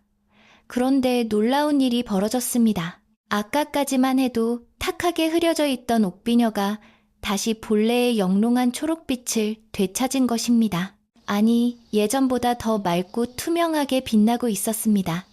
마치 비녀가 큰 시련을 겪고 나서 더욱 단단해진 가족들의 사랑을 축복해 주는 것 같았습니다. 연화는 비녀를 뺨에 대보았습니다. 차가운 기운은 사라지고 따뜻한 온기가 전해져 왔습니다. 고맙다. 너도 많이 힘들었지? 연화는 비녀에게 속삭였습니다. 박 노파가 부엌에서 따뜻한 대추차를 끓여내왔습니다. 아기씨, 이제 다 끝났습니다. 폭풍우가 지나갔으니 내일은 더 맑은 해가 뜰 것입니다. 차 향기는 방 안 가득 퍼지며 긴장했던 심신을 편안하게 풀어주었습니다. 연화는 차를 한 모금 마시며 창밖을 내다보았습니다. 어느새 완전히 어두워진 하늘에는 별들이 하나둘 모습을 드러내고 있었습니다. 명주가 몰고 왔던 먹구름은 온데간데 없고 밤하늘은 수정처럼 맑았습니다. 마당의 풀벌레 소리도 다시 경쾌하게 들려왔습니다. 저녁 식사 시간, 가족들은 다시 한자리에 모였습니다. 상 위에는 특별한 반찬은 없었지만 갓 지은 하얀 쌀밥과 구수한 된장국만으로도 꿀맛 같았습니다. 며칠 동안 제대로 식사를 하지 못했던 가족들은 서로의 얼굴을 바라보며 웃음꽃을 피웠습니다. 오늘 저녁 국물 맛이 유난히 좋구나. 시아버님의 말씀에 연화는 마음이 편해서 그러실 겁니다 라고 대답하며 웃었습니다. 식탁 위로 오가는 대화에는 더 이상 근심이나 걱정이 섞여 있지 않았습니다. 오로지 평온함과 감사함만이 가득했습니다. 식사를 마친 후 연화는 하인들을 불러 모았습니다. 그동안 주인 잘못 만나 맘고생을 했던 하인들에게 떡과 고기를 나누어주며 위로했습니다. 자네들이 믿고 기다려준 덕분에 잘 해결되었네. 고맙네. 하인들은 눈시울을 붉히며 연화에게 감사를 표했습니다. 마님, 저희는 마님만 믿었습니다요. 집안 곳곳에 다시 활기가 돌기 시작했습니다. 부엌에서는 설거지하는 소리가, 마당에서는 빗자루질하는 소리가 정겹게 들려왔습니다. 이것이 바로 연화가 그토록 지키고 싶었던 조선가의 일상이었습니다. 밤이 깊어지자 연화는 다시 자개장 앞에 앉았습니다. 이번에는 비녀를 감시하기 위해서가 아니라 감사의 인사를 전하기 위해서였습니다. 그녀는 비녀를 깨끗한 명주 수건으로 닦으며 오늘 있었던 일들을 되새겨 보았습니다. 비녀 속에 숨겨진 붉은 심장. 그것은 어쩌면 눈에 보이지 않는 진심이 가장 강력한 힘이라는 것을 가르쳐주기 위한 선조들의 배려였을지도 모릅니다. 연화는 그 가르침을 가슴 깊이 새기며 앞으로도 변치 않는 마음으로 이 집안을 지켜나가겠노라 다짐했습니다. 창문 너머로 은은한 달빛이 스며들어와 연화의 어깨를 감쌌습니다. 바람은 이제 부드럽게 바뀌어 나뭇잎을 살랑살랑 흔들고 있었습니다. 연화는 문득 시할머니의 목소리가 들리는 듯 했습니다. 잘했다, 내 아가. 참으로 잘했다. 그 목소리는 바람결에 실려와 연화의 마음을 따뜻하게 어루만져 주었습니다. 그녀는 이제야 비로소 편안하게 다리를 뻗고 누울 수 있었습니다. 긴장이 풀리자 노곤한 잠이 밀려왔습니다. 그 시각, 마을 어귀를 벗어나던 명주의 가마 안에서는 흐느끼는 소리가 들렸다고 합니다. 자신의 욕심이 얼마나 부질없는 것이었는지 깨달은 회한의 눈물이었을까요? 아니면 잃어버린 체면에 대한 분함이었을까요? 어찌 되었든 그녀는 다시는 이 마을에 발을 들이지 못할 것입니다. 진실의 힘은 때로는 칼보다 날카롭고 방패보다 단단하여 부정한 것들을 스스로 물러나게 만드는 법이니까요. 마을은 다시 예전의 평화를 되찾았고 사람들은 오늘 있었던 일을 두고두고 이야기하며 조선가의 덕을 칭송했습니다. 조선가의 대문 앞에는 여느 때처럼 청사초롱이 밝혀져 밤길을 지나는 나그네들의 길잡이가 되어주고 있었습니다. 그 불빛은 흔들림 없이 고요했고 집 안에서 흘러나오는 온기는 담장을 넘어 골목길까지 따스하게 데워주고 있었습니다. 연화가 잠든 방 안의 호롱불도 가늘게 흔들리며 그녀의 고요한 숨소리에 장단을 맞추고 있었습니다. 폭풍이 지나간 자리에 핀 꽃이 더 아름답듯 시련을 겪은 조선가의 밤은 그 어느 때보다 깊고 아름다웠습니다. 이제 마지막 남은 평온한 결말을 향해 밤은 천천히 흐르고 있었습니다. 폭풍이 지나간 뒤의 하늘은 유난히 더 푸르고 깊어 보이는 법입니다. 명주가 떠나고 며칠이 지나자 조선가에는 예전보다 더 맑고 평온한 기운이 감돌기 시작했습니다. 밤새 내린 서리가 기와 지붕 위를 하얗게 덮어 마치 설탕가루를 뿌려놓은 듯 반짝였고 마당의 흙은 차갑게 얼어붙었지만 그 위를 밟는 사람들의 발걸음은 어느 때보다 가벼웠습니다. 연화는 아침 일찍 일어나 창문을 활짝 열고 신선한 공기를 폐부 깊숙이 들이마셨습니다. 차가운 공기 속에 섞여 있는 소량기가 머릿속을 맑게 해주었고 지난 며칠간 짓눌려 있던 어깨의 짐이 완전히 사라진 것을 느낄 수 있었습니다. 이제야 비로소 진정한 일상으로 돌아온 것입니다. 마을의 분위기 또한 사뭇 달라져 있었습니다. 예전에는 조선가의 높은 담장을 어려워하며 멀리서만 바라보던 마을 사람들이 이제는 친근한 이웃처럼 대문을 드나들기 시작했습니다. 아침 일찍부터 아랫마을 김서방이 지게에 장작을 한가득 지고와 마당에 부려놓으며 이댁 아궁이가 따뜻해야 우리 마을 전체가 훈훈하지요라며 너스레를 떨었습니다. 연화는 김서방에게 따뜻한 국밥 한 그릇을 대접하며 고마운 마음을 전했습니다. 사람들은 연화가 보여준 지혜와 용기에 감동하여 조선가를 단순한 부잣집이 아닌 마을의 정신적인 지주로 여기게 된 것입니다. 사랑채 앞을 지나던 연화는 잠시 발걸음을 멈추고 명주가 머물렀던 방을 바라보았습니다. 그곳에는 화려했던 비단옷도 독한 분 냄새도 온데간데 없고 깨끗하게 비워진 방 안에 햇살만이 가득 들어차 있었습니다.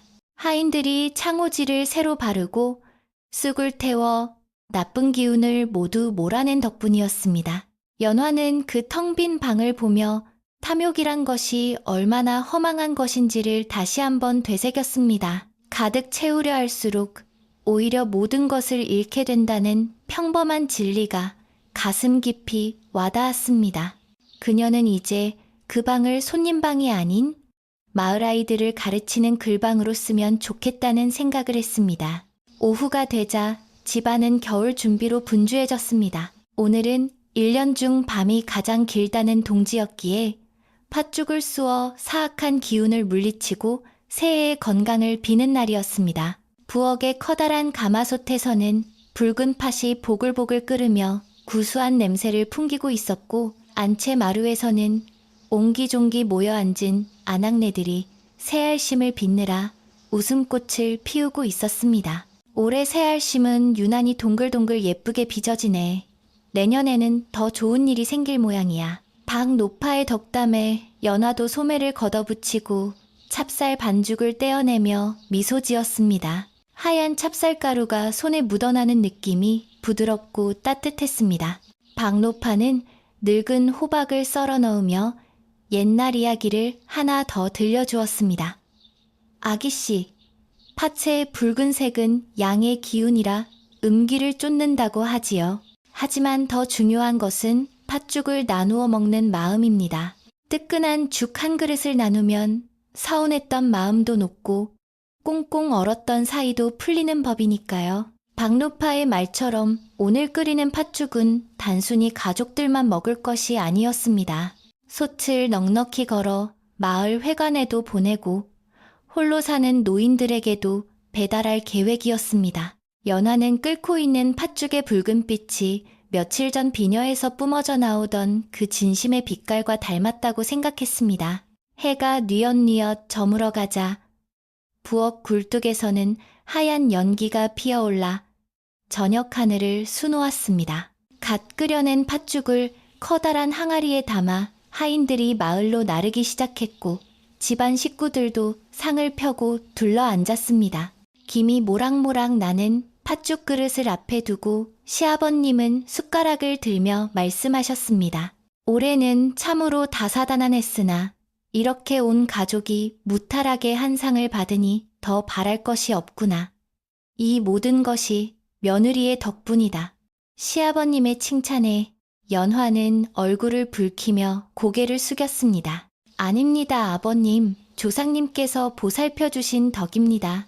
뜨거운 팥죽을 호호 불어가며 먹는 동안 방 안의 공기는 한층 더 훈훈해졌습니다. 쫀득한 새알심이 입안에서 터질 때마다 달콤하고 고소한 맛이 퍼졌고 가족들의 이야기 소리는 끊이지 않았습니다. 아이들은 입가에 팥물을 묻혀가며 맛있게 먹었고 어른들은 그런 아이들을 보며 흐뭇해했습니다. 창밖에는 찬바람이 불고 있었지만 문풍지 하나를 사이에 둔 방 안은 세상에서 가장 안전하고 따뜻한 요새와도 같았습니다. 연화는 남편의 그릇에 새알심을 더 덜어주며 이 소박한 행복이 영원히 이어지기를 마음속으로 빌었습니다. 식사를 마친 후 연화는 잠시 밖으로 나와 뒤뜰 장독대로 향했습니다. 차가운 밤 공기가 볼을 스쳤지만 뱃속이 든든하여 춥게 느껴지지 않았습니다. 장독대 위에 정화수 한 그릇을 떠놓고 달을 올려다보았습니다. 오늘따라 달은 유난히 밝고 커서 마당 구석구석을 대낮처럼 비추고 있었습니다. 연화는 두 손을 모으고 조용히 읊조렸습니다. 달님, 부디 우리 가족과 마을 사람들의 마음에 평화가 깃들게 해주십시오. 그리고 어리석은 욕심에 눈이 멀었던 그 사람도 어디선가 뉘우치고 평안을 찾게 해주십시오. 연화의 기도는 미움조차 포용하는 넓은 바다와 같았습니다. 다시 방으로 돌아온 연화는 자개장 깊숙한 곳에서 옥비녀를 꺼냈습니다.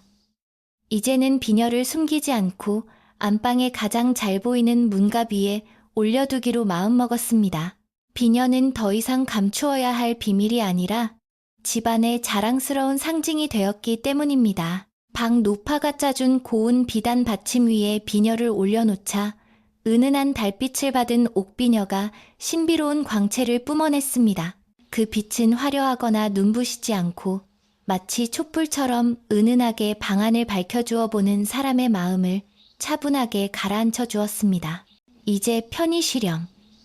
연화가 비녀를 쓰다듬으며 속삭이자 비녀 속의 붉은 점이 반짝하고 대답하는 듯 했습니다. 연화는 문득 이 비녀가 단순한 물건이 아니라 선조들의 영혼이 깃든 수호신일지도 모른다는 생각을 했습니다.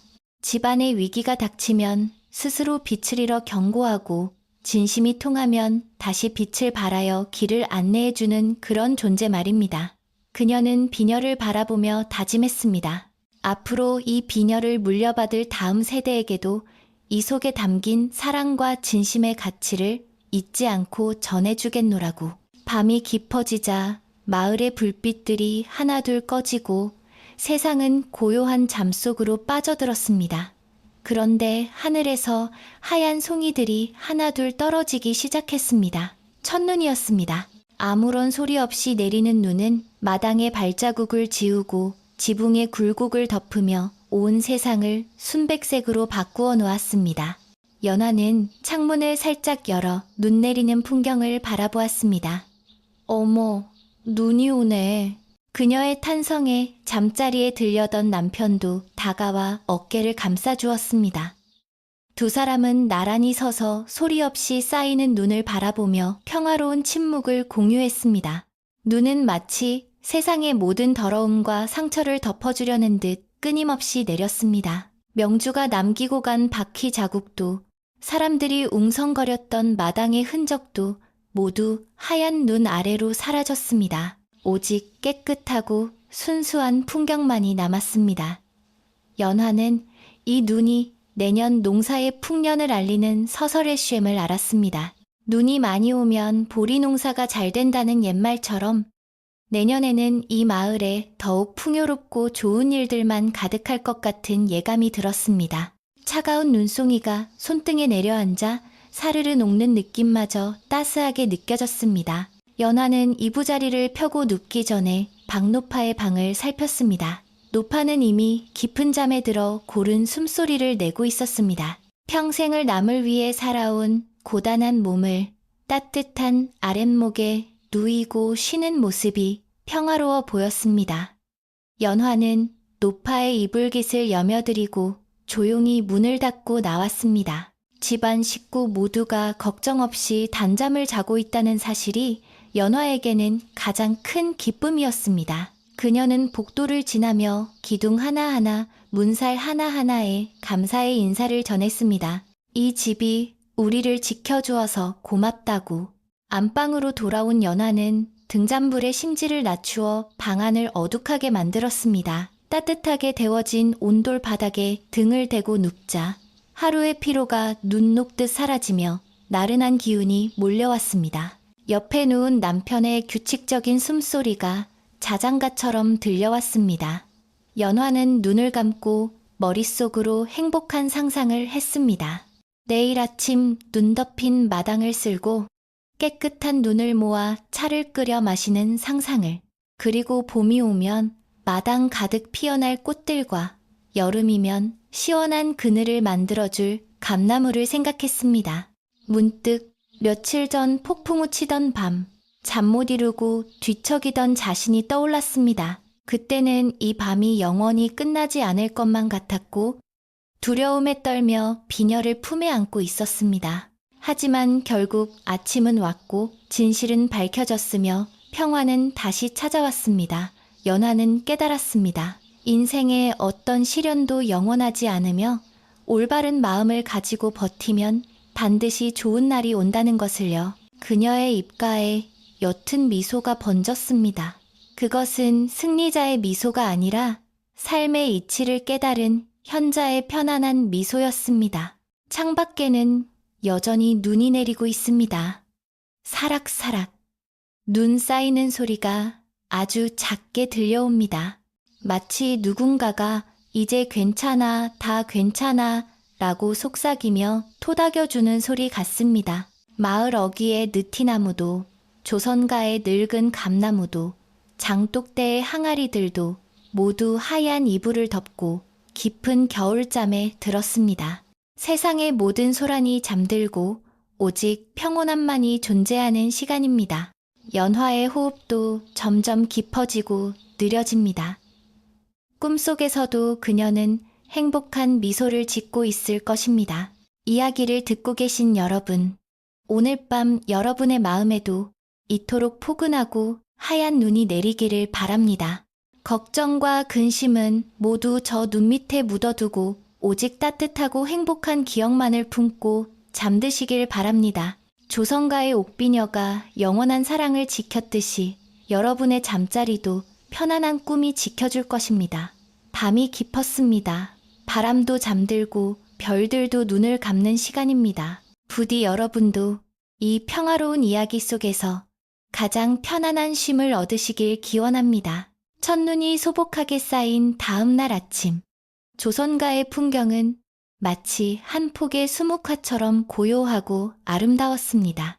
밤새 내린 눈이 세상의 모든 모난 것들을 둥글게 감싸 안아 기와지붕의 날카로운 처마 끝도 마당의 울퉁불퉁한 댓돌도 모두 부드러운 곡선으로 변해 있었습니다.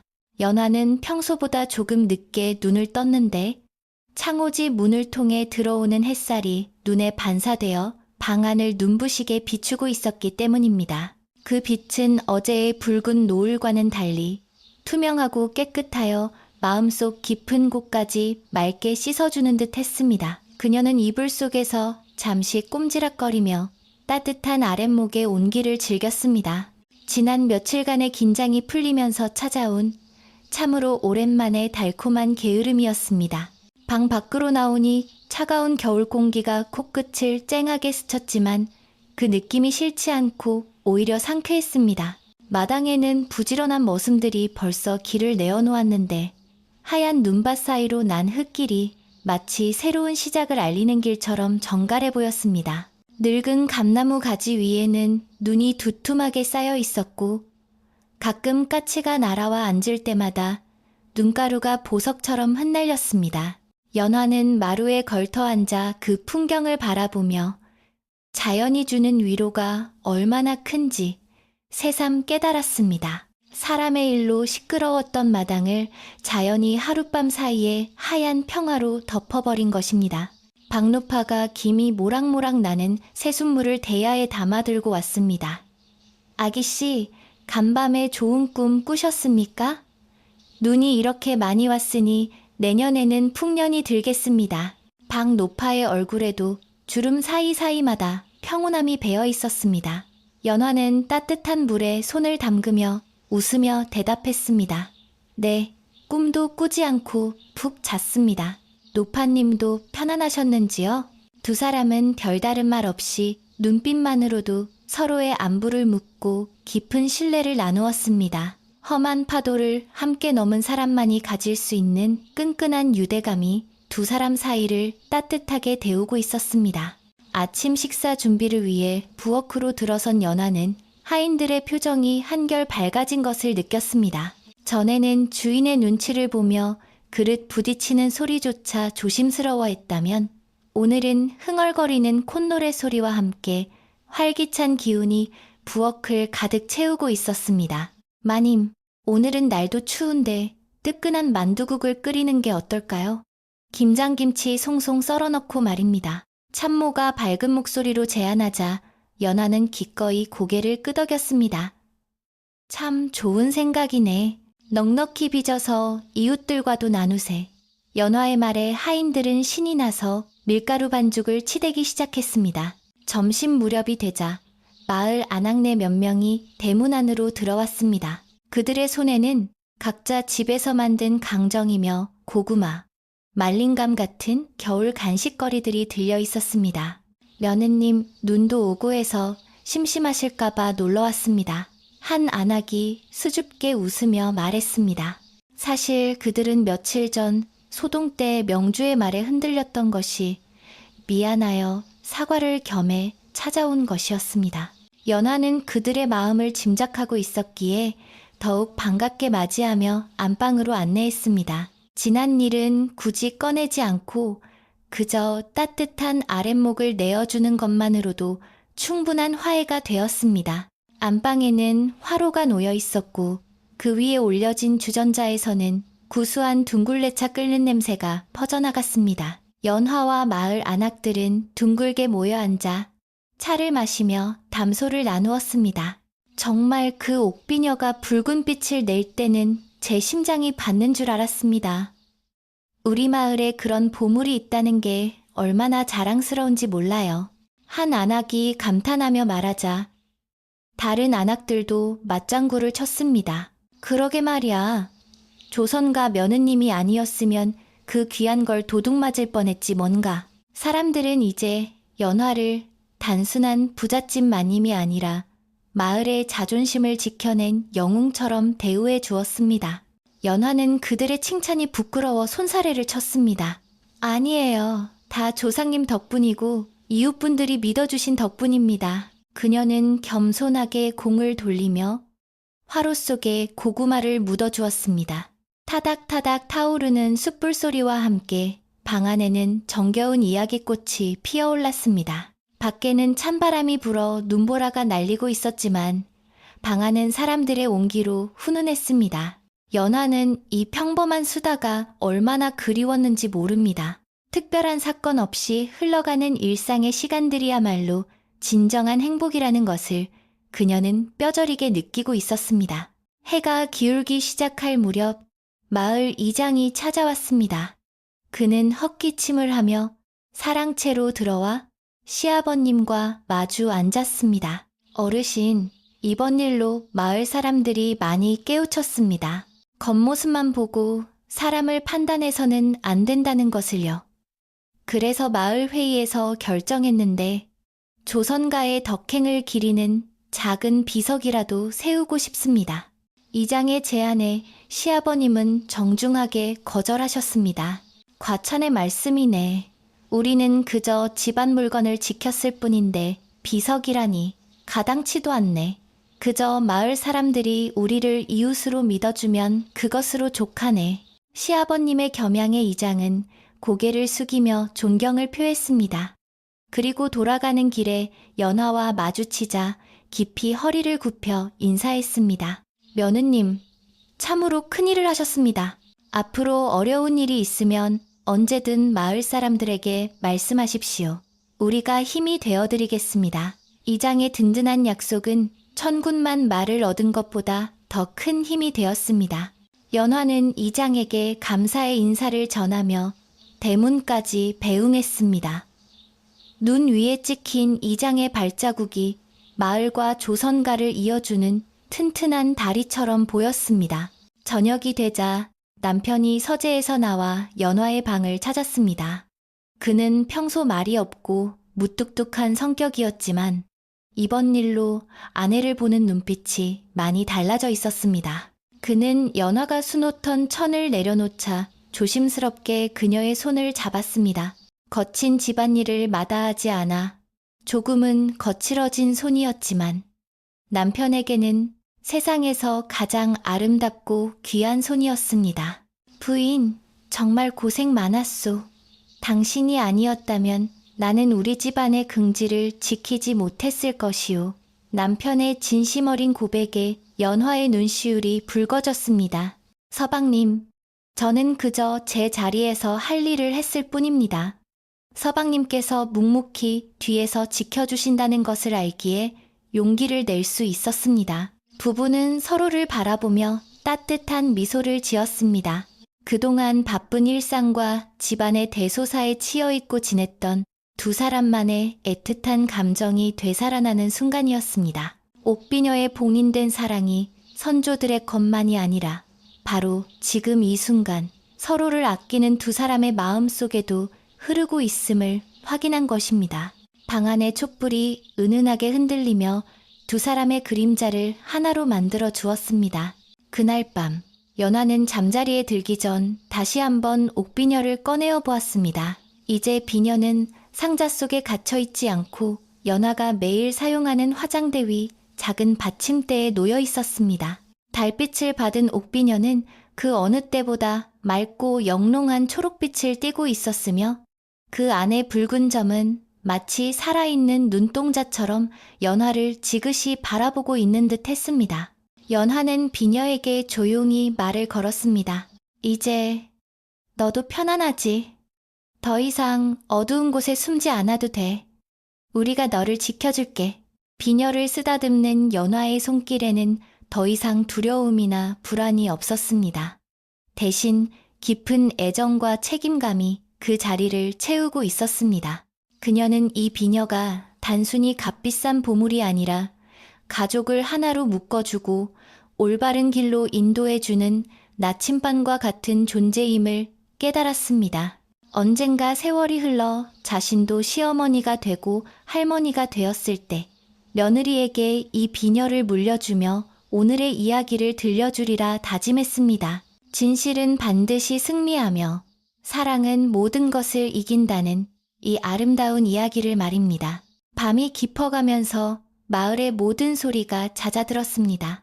가끔 지붕 위에서 눈이 미끄러져 떨어지는 소리만 투둑하고 들릴 뿐 세상은 완벽한 정적 속에 잠겼습니다. 연화는 창문을 조금 열어 밤하늘을 올려다보았습니다. 눈구름이 걷힌 밤하늘에는 보석을 뿌려놓은 듯 수많은 별들이 반짝이고 있었습니다. 그 별빛들은 마치 조선가를 지켜주는 수많은 조상님들의 눈빛처럼 따뜻하게 느껴졌습니다. 차가운 밤 공기조차 달콤하게 느껴지는 참으로 평화로운 겨울밤이었습니다. 연화는 자리끼를 챙겨 시부모님의 방문 앞을 살폈습니다. 두 분의 고른 숨소리가 문 밖까지 들려와 마음이 놓였습니다. 그리고 사랑채의 남편, 행랑채의 하인들, 외양간의 속까지 모두가 깊은 잠에 빠져 있음을 확인하고서야 자신의 방으로 돌아왔습니다. 가장이 집안을 지키는 기둥이라면 안주인은 집안을 감싸는 지붕과 같은 존재입니다. 연화는 자신이 이 집안의 지붕이 되어 모두를 안전하게 지키고 있다는 사실에 깊은 행복감을 느꼈습니다. 이부자리 속으로 들어가며 연화는 베개맡에 놓인 옥비녀를 한 번 더 바라보았습니다. 비녀는 어둠 속에서도 희미한 빛을 내며 그녀의 잠자리를 지켜주고 있었습니다. 고맙다. 나의 비녀야. 그녀는 속삭이듯 인사를 건네고 눈을 감았습니다. 따뜻한 온돌방의 기운이 온몸으로 퍼지며 나른한 잠기운이 밀려왔습니다. 꿈속에서는 아마도 봄날의 화창한 정원에서 가족들과 함께 꽃놀이를 하는 행복한 장면이 펼쳐질 것입니다. 옥비녀가 햇살을 받아 무지개 빛을 뿜어내는 그런 아름다운 꿈 말입니다. 이제 이야기도 끝을 향해 가고 있습니다. 조선가의 옥비녀 소동은 그렇게 마을의 전설이 되어 오랫동안 사람들의 입에 오르내렸습니다. 하지만 그것은 무서운 이야기가 아니라 진심의 힘을 일깨워주는 따뜻한 교훈이 담긴 이야기로 남았습니다. 그 후로도 조선가는 오랫동안 번창하였고 옥비녀는 대대로 맏며느리의 손에서 손으로 전해지며 집안의 평화를 지키는 수호신이 되었습니다. 탐욕스러운 명주가 어떻게 되었는지는 아무도 알지 못했지만 굳이 알려고 하는 사람도 없었습니다. 중요한 것은 지금 이곳에 남아있는 사람들의 행복이니까요. 지금 창밖을 한번 보세요. 여러분이 계신 곳에도 혹시 눈이 내리고 있나요? 아니면 고요한 달빛만이 창가를 비추고 있나요? 어느 쪽이든 상관없습니다. 지금 이 순간 여러분의 마음속에 평화가 가득하다면 그것으로 충분합니다. 조선가의 안방처럼 따뜻하고 안전한 곳에서 여러분도 하루의 고단함을 내려놓고 편안한 휴식을 취하시길 바랍니다. 세상의 시끄러운 소음은 문밖내 두고 오직 내면의 고요한 소리에 귀 기울여 보세요. 연화가 덮고 있는 목화솜, 이불처럼 포근한 잠이 여러분을 기다리고 있습니다. 걱정하지 마세요. 내일은 오늘보다 더 맑고 따뜻한 해가 뜰 것입니다. 그리고 여러분의 곁에도 눈에 보이지는 않지만 여러분을 진심으로 아끼고 사랑하는 수호천사들이 옥비녀의 붉은 심장처럼 빛나고 있을 것입니다. 그러니 마음 푹 놓고 깊은 잠에 드셔도 좋습니다. 이야기를 마치는 지금 마을의 개 짖는 소리도 멈추고 바람 소리도 잠잠해졌습니다. 타닥타닥 타오르던 화로의 불씨도 사그라들어 하얀 재만 남았습니다. 모든 것이 잠든 시간, 오직 여러분의 꿈만이 깨어날 준비를 하고 있습니다. 부디 오늘 밤 꿈속에서는 여러분이 가장 사랑하는 사람들과 함께 행복한 시간을 보내시길 바랍니다. 그리고 그 행복한 기운으로 내일 아침을 기쁘게 맞이하시길 기원합니다. 옛날 한 옛날에 마음 착한 며느리가 지켜낸 옥비녀 이야기, 그리고 그 속에 담긴 영원한 사랑 이야기는 여기서 끝을 맺습니다.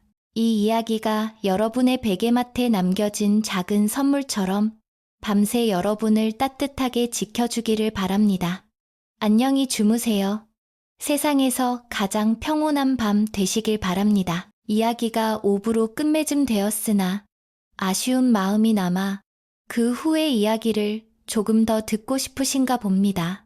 그렇다면 밤이 조금 더 깊었으니 먼 훗날 전설이 된 에필로그 세월을 넘어 전해지는 옥비녀의 노래를 들려드리겠습니다. 이것은 연화가 할머니가 되고 또 그 후손들에게 이어진 아름다운 후일담입니다.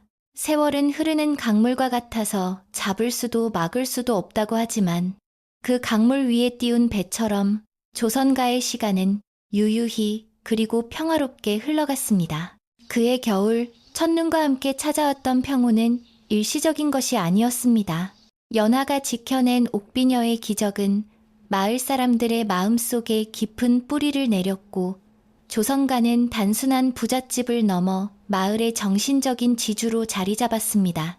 해가 바뀌고 다시 봄이 오면 마당의 감나무에는 연두색 새순이 돋아나고 가을이 되면 붉은 감이 주렁주렁 열리는 자연의 섭리처럼 집안의 대소사도 순리대로 이루어졌습니다. 연화의 머리에도 어느덧 하얀 서리가 내리기 시작했고 고왔던 손등에는 세월의 나이테인 주름이 하나둘 새겨졌습니다. 하지만 그녀의 눈빛만은 옥비녀의 그 영롱한 빛처럼 여전히 맑고 깊었습니다. 박노파가 세상을 떠나던 날 하늘에서는 보슬비가 내렸습니다. 그녀는 연화의 손을 꼭 잡고 아기 씨를 모실 수 있어 행복했습니다. 젖은 가서도 이 댁의 평안을 빌겠습니다라는 마지막 말을 남기고 편안하게 눈을 감았습니다. 연화는 친어머니 같았던 박노파를 양지 바른 곳에 묻어주고 그녀가 평생 앉았던 부엌 한 구석에 작은 국화 화분을 놓아두었습니다.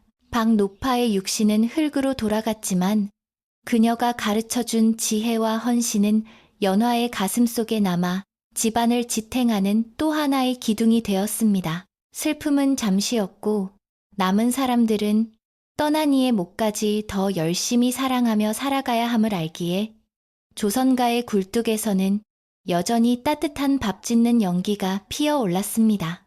세월이 흘러 연화의 아들이 장성하여 혼례를 올리게 되었습니다.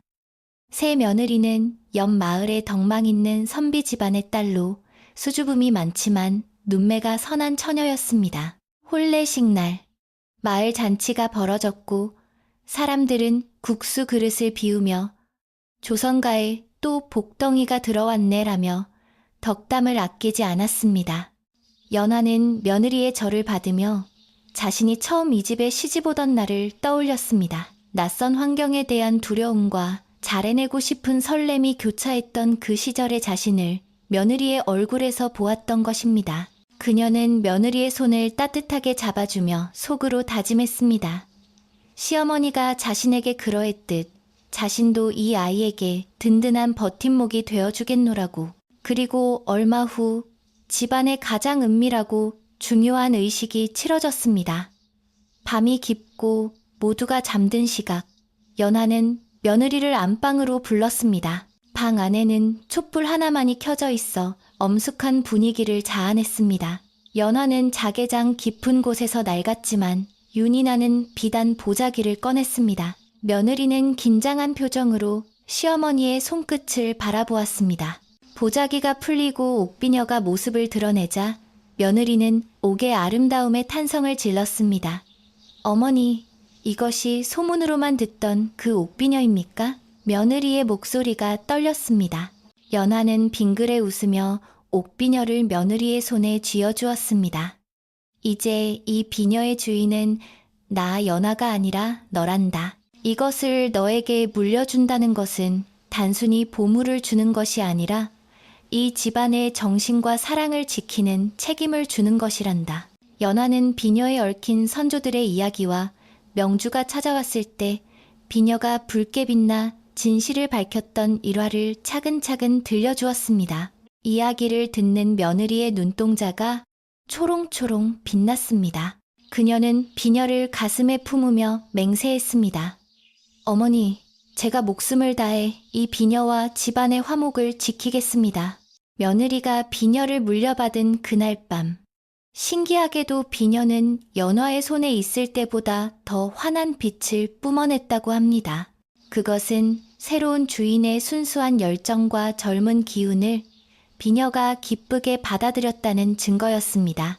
연화는 그 모습을 보며 이제야 비로소 자신의 모든 임무를 마쳤다는 안도감을 느꼈습니다. 그녀는 뒷방으로 물러나 손주들의 재롱을 보며 여생을 평화롭게 보냈습니다. 마을 사람들은 머리가 하얗게 센 연화를 볼 때마다 살아있는 보살님이라 부르며 존경을 표했습니다. 세월은 다시 흘러 연화도 자연의 품으로 돌아갔지만 조선가의 이야기는 끝나지 않았습니다. 옥비녀는 며느리에게서 또 그 며느리에게로 대를 이어 전해졌습니다. 때로는 흉년이 들어 살림이 어려울 때도 있었고 때로는 나라에 큰 난리가 나 피란을 가야 할 때도 있었지만 조선가의 며느리들은 옷 속에 옥비녀를 꿰매어 숨기고 목숨처럼 지켰습니다. 비녀가 있는 한 가족은 다시 모일 것이며 집안은 다시 일어설 것이라는 믿음이 있었기 때문입니다. 그리고 그 믿음은 한 번도 그들을 배신하지 않았습니다. 마을에는 옥비녀에 대한 새로운 전설도 생겨났습니다. 사랑하는 남녀가 맺어지기 전에 조선가 앞을 지나며 소원을 빌면 옥비녀의 영험한 기운이 두 사람을 영원히 헤어지지 않게 묶어준다는 이야기였습니다. 그래서 달 밝은 밤이면 마을 처녀 총각들이 조선가 담장 아래를 서성이며 수줍게 사랑을 속삭이곤 했습니다. 담장 안의 옥비녀는 그들의 순수한 사랑을 들으며 밤새도록 은은한 빛을 밝혀주었을 것입니다. 탐욕스러운 자에게는 돌이 되고 사랑하는 자에게는 빛이 되는 그 신비한 물건은 이제 마을 전체의 수호신이나 다름없었습니다. 먼 훗날 세상이 많이 변해 기와집 대신 높은 건물들이 들어서고 호롱불 대신 전등이 밤을 밝히는 시대가 왔습니다. 조선가의 옛집은 박물관이 되었고 그곳에는 수많은 유물들이 전시되었습니다. 하지만 그 중에서도 가장 사람들의 발길을 멈추게 하는 것은 단연 옥비녀였습니다. 유리 진열장 안에 놓인 옥비녀는 수백 년의 세월이 흘렀음에도 여전히 신비로운 초록빛을 띠고 있었고 자세히 들여다보면 그 중심에 붉은 점이 마치 심장처럼 박혀있는 것을 볼 수 있었습니다. 관람객들은 비녀 앞에 서서 안내판에 적힌 조선가의 며느리 연화와 옥비녀의 전설을 읽으며 감탄했습니다. 어머, 이 비녀가 정말로 붉은 빛을 냈을까? 아이들이 물으면 어른들은 그럼 진심은 언제나 통하는 법이니까 라고 대답해주곤 했습니다. 비록 지금은 박물관의 유리가 비녀를 감싸고 있지만 그 안에 담긴 사랑과 진심이라는 가치는 유리를 뚫고 나와 보는 이들의 마음에 잔잔한 파동을 일으켰습니다. 어떤 이들은 그 앞에서 잃어버렸던 소중한 가치를 다시 생각하기도 하고 어떤 이들은 사랑하는 사람의 손을 더 꼭 잡기도 했습니다. 어느 늦은 오후 박물관이 문을 닫을 시간이 되어 관람객들이 모두 빠져나간 고요한 전시실. 당직을 서던 경비원이 순찰을 돌다가 옥비녀 앞에 멈춰 섰습니다. 창밖으로 붉은 노을이 지고 있었는데 그 노을빛이 창문을 넘어와 진열장 안에 옥비녀를 비추었습니다. 그러자 놀랍게도 아주 찰나의 순간이었지만 비녀 속의 붉은 점이 강렬하게 반짝이는 것을 경비원은 보았습니다. 그는 자신의 눈을 비비며 다시 보았지만 비녀는 다시 평소의 은은한 모습으로 돌아와 있었습니다. 내가 헛것을 봤나 보군. 경비원은 고개를 갸웃거리며 돌아섰지만 입가에는 왠지 모를 미소가 지어졌습니다. 어쩌면 비녀는 아직도 살아있어서 세상에 진정한 사랑이 남아있는지 지켜보고 있는 것일지도 모릅니다. 그리고 누군가가 진심으로 사랑을 맹세하는 순간 그 붉은 심장을 다시 뛰게 할 준비를 하고 있을지도 모릅니다. 연화가 지켰던 것은 단순히 옥으로 만든 물건이 아니라 인간이 가질 수 있는 가장 고귀한 마음, 바로 사랑, 그 자체였기 때문입니다. 그 사랑은 시간이 흘러도 낙지 않고 오히려 전설이 되어 더욱 빛나는 법입니다. 이제 정말로 긴 이야기가 끝났습니다. 조선가의 마당에 내리던 눈은 녹아 봄물이 되었고 그 물은 흘러 바다로 갔다가 다시 비가 되어 내렸을 것입니다. 그렇게 세상은 돌고 돌지만 오늘 밤 여러분의 가슴 속에 심어드린 따뜻한 이야기 씨앗은 사라지지 않고 예쁜 꿈으로 피어날 것입니다. 밤이 아주 깊었습니다.